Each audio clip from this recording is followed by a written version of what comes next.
Donna's World.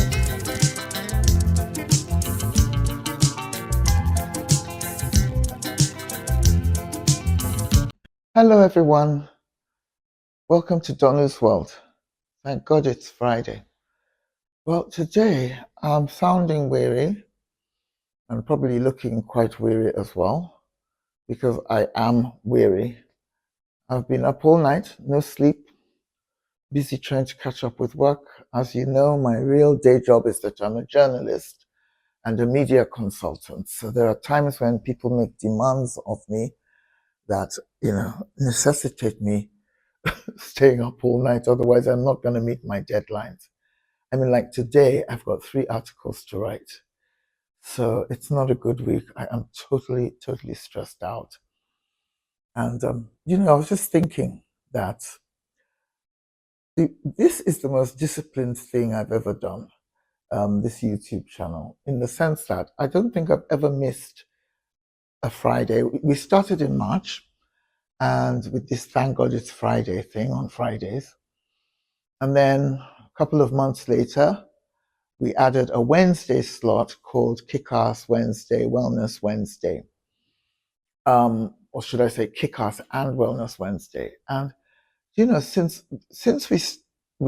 I launched this channel, I've never missed a Wednesday or Friday deadline.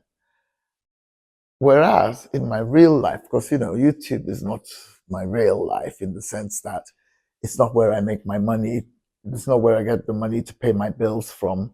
Though some people do very well with YouTube. They make millions from YouTube. I'm not one of those. But so my real work is the stuff I write for newspapers and the advice I give to people who need media advice. And I'm often running slightly late with those. And I've got, as you'll know from my Wednesday wellness shows, I do struggle with discipline around issues like weight loss and, okay, I did manage to give up smoking a few years ago, but I still vape using electronic cigarettes, and I'm very touch and go with exercise. So the thing that surprises me about this YouTube channel is that somehow I always make sure I deliver on time. And it's the least important part of my life in the sense that it doesn't pay my bills. And I've got about maybe 7,000 or 8,000 subscribers, but most of them are not particularly active.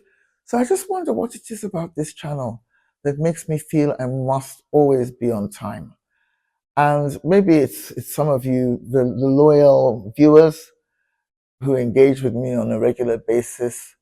And I always think, well, I've got to be there for my Patricia Wasks and my Emma J Musics and my other people who regularly tune in. So forgive me if today I'm tuning in despite the fact that I can hardly keep my eyes open and I can hardly stand up. I'm so tired, But now, I would like more advice about what direction this channel should go in, because it's very difficult to know what inspires people the most. I think last week I asked whether you preferred long videos or short videos, and one lady said she preferred short videos. Another lady said she doesn't mind them long. When she has time, she can watch them from beginning to end, even if they're 30 minutes long or whatever. But, I'd like the feedback to keep coming in about what exactly it is that, you want. And I'd also like to know about, not just topics, length, everything. Because, this channel has to evolve over time. I have to figure out the best way of presenting myself to the people who can be bothered to watch. Now, this week, I want to talk about this whole issue about transgender people, especially transgender children. The reason I'm bringing it up is because Donald Trump was sworn in this week in Washington, and he made a very strong statement, which was that henceforth in America, there will only be 2 genders, which is male or female. And we all know that there's been so much controversy in recent years about people who fall somewhere in the middle or, within a spectrum. So you have girls who want to be boys, boys who want to be girls, and people who've actually made that journey. And then, puzzlingly, to me anyway, there are people who are they're sort of trapped in limbo. Well, maybe they don't see themselves as trapped, but for example, I read and have heard about quite well-known transgender people who may have had some operations. For example, a man who has an operation to create breasts for himself, so he looks like a woman, but doesn't change the other part of his male identity, which is his genital area. So there are literally transgender women out there who have penises, and there's so many shades in between of how people who are not comfortable with the gender they were born with, how they present themselves and what changes they're willing to undergo. I mean, obviously, there are people who go the whole way and people who go halfway. And my son says I shouldn't talk about this at all because he thinks I'm very old fashioned because I'm so confused about what it means. And I'm not sure I approve of doctors. I don't approve of children and teenagers being given hormone therapy or surgery to change their genders because I think it's too young to make that decision. And I'm not even sure that you can actually ever be an opposite gender. And I hate to agree with Donald Trump because, most of the time he's just not my kind of person. So, I don't I don't agree with him in the sense that I think his attitude towards transgender people is rather hostile. And I think, kind of if you disapprove, it should be in a kind, compassionate way, not in a condemning, harsh way.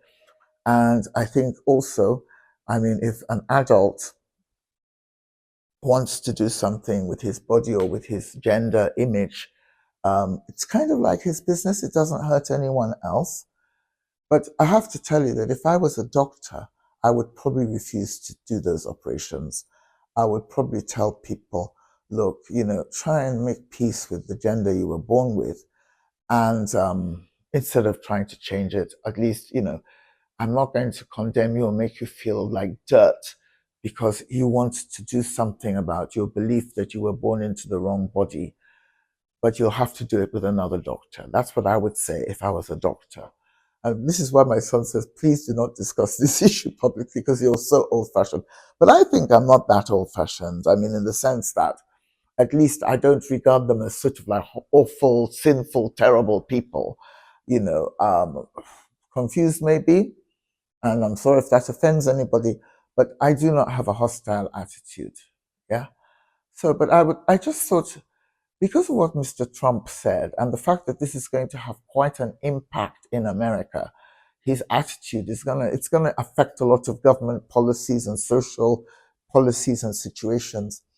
I think it's something that's worth talking about and asking.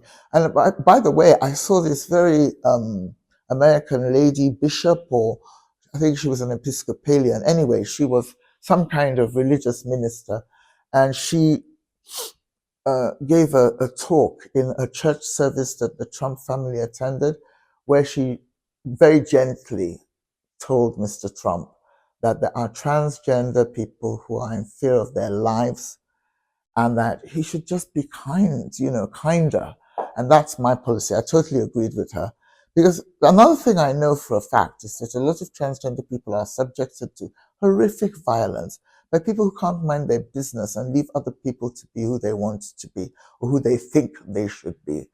I remember when I just can't imagine why anyone would want to hang around waiting for somebody to beat them up. Okay, so you see some guy dressed like a girl or like a woman, and you just think, why would that make you want to beat them up? Even if you don't agree, why? I don't understand that kind of nastiness. And I think this is what the American lady minister or bishop, or I'm sorry, I should have gotten her name and her exact job title before I did this recording. But, kind of, I think that's what she was trying to say. She also urged kindness towards immigrants because most Americans came in as immigrants. There was a time when everybody in America was an immigrant. But let's leave that topic for another day. The main thing that struck me about her talk to Mr. Trump and his family, they were sitting in the front row in this church in Washington, is, just be kinder. These people, many of them fear for their lives. And they have reason to fear for their lives because they're always being attacked, kicked around, beaten up by thugs and horrible people who just can't help but lash out at somebody. I bet you the sort of people who beat transgender guys up or girls up in bars as they're on their way home or attack them are the same people who beat up their wives, So anyway, I would love to know what Donny's World viewers think about this topic. I mean, as most of you are older, probably, I would think, on balance, probably hold more traditional views. But, you have liberals of every age group, in every age group. And just because somebody is a Trump supporter or a religious church-going person doesn't mean that they won't be liberal about something else. I mean, President Trump is apparently quite liberal about gay people, but he has issues with transgender. And, I'd just like to know, what do you think? Should people be allowed to change from boy to girl or from girl to boy? Should people who were born as men be allowed to compete with women in female sporting scenarios? I don't think they should be, because I think, if you're born with male hormones or with male body, you can't change it enough not to be stronger than most women. And I wouldn't want to run a race. If I was a competitive athlete, I wouldn't want to compete against people who are born male, because I believe they're physically superior to me in terms of stronger, But hey, some people don't agree with that view. And what else? The controversial areas are sport. Another one is this thing about who gets to use which bathroom. I actually went to a nightclub in London once, and a transgender man, very obvious that the person was transgender because he was very tall and he looked like a guy, but he was wearing a dress, or she, or they, as they like to be known, and came into the bathroom, and I was there powdering my nose, and they opened their handbag and took out powder and started doing the same, and just looked at me in the mirror like, a look of almost terror, as in, please don't say anything nasty to me. This is where I want to be, even if you don't think I should be here. Because there was probably a little bit of shock or disapproval on my face. And I just looked back at this person, this human being, who had come into a nightclub, into a lady's bathroom to powder her nose or their nose or whatever. And I was filled with, empathy. And I just smiled and said hi and left. And I just think that I think it's a complicated topic, and I'd love to know what you think, because some people are very offended when transgender people come into a bathroom that's meant to be all female. And of course, it's understandable. But if you think about it, there are lots of places where men and women use the same bathrooms anyway, in your house. If people come to visit you, you don't have a bathroom for your male visitors and your female visitors. So as far as I'm concerned, I don't see why bathrooms can't be unisex. And the view that all transgender men are rapists lurking, waiting to, or transgender women are lurking around, waiting to attack women, and hiding in plain sight, and trying to pretend to be women when really they're men and really they're rapists. That's not true either. Most transgender people are peace-loving, normal, law-abiding citizens, and the ones you hear about who commit crimes are rare. And I was with some American embassy people right here in Abuja in Nigeria. I had dinner with them a few weeks ago, and they were liberals. And they said that There's so much noise about this transgender issue that you'd think America was full of transgender people making trouble. And they said no. First of all, transgender people are a very small percentage. And secondly, the few that there are don't cause trouble for anybody, the majority, you know? So, as you can see, I'm very conflicted about this issue. And just like to know what you think, you know? Are transgender people being treated fairly in America? Is Trump being reasonable? Am I being reasonable with my own views that I've expressed today? You know? Um, Tell me what you think. And I'll see you hopefully next Wednesday on my Kick-Ass on Wellness Wednesday video or next Friday. Okay? So thank you very much for listening. Okay, so we've come to the part of the show where we call out on people who've contacted me, either who've commented on my videos, either on YouTube or other social media channels. And Patricia Wask is here, and I'll summarize what she says, because last week I was talking about the things we all need to do to make sure that I said, when you get to 2026, January 2026, are you going to look back and be happy with what you achieved in 2025? And to summarize what Patricia said, she says, oh, thank you. You say I have wisdom and perspective that touches her soul and express very well many of the buried insecurities and pain within many of us, which Patricia finds helpful. And then she says her own hopes for this year are twofold. One is to work out regularly to get stronger and more physically fit. And two is to hire more employees to meet the demands of her family business. Her clients are corporate jet people, and she says they've been having a struggle hiring and keeping good aircraft technicians because the competition for skilled labor is very fierce in her industry. So good luck. Hope you find some good new people to work with.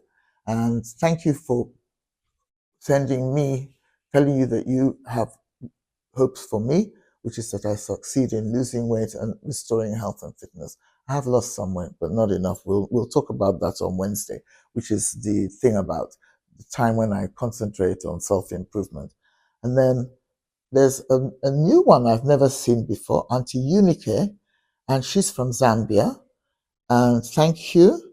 She just says, greetings from Zambia, Happy New Year, wishing you your heart's desire. And I wish you yours too, Auntie Unike. And then Emma J Music, who's another regular, she says she likes them when they're shorter, 5 to 10 minutes. That's my videos or anybody's videos. And then she talks at some length, and some recommendations like movement. She recommends movement. Make windmills using your arms to speed up. Dance to sounds.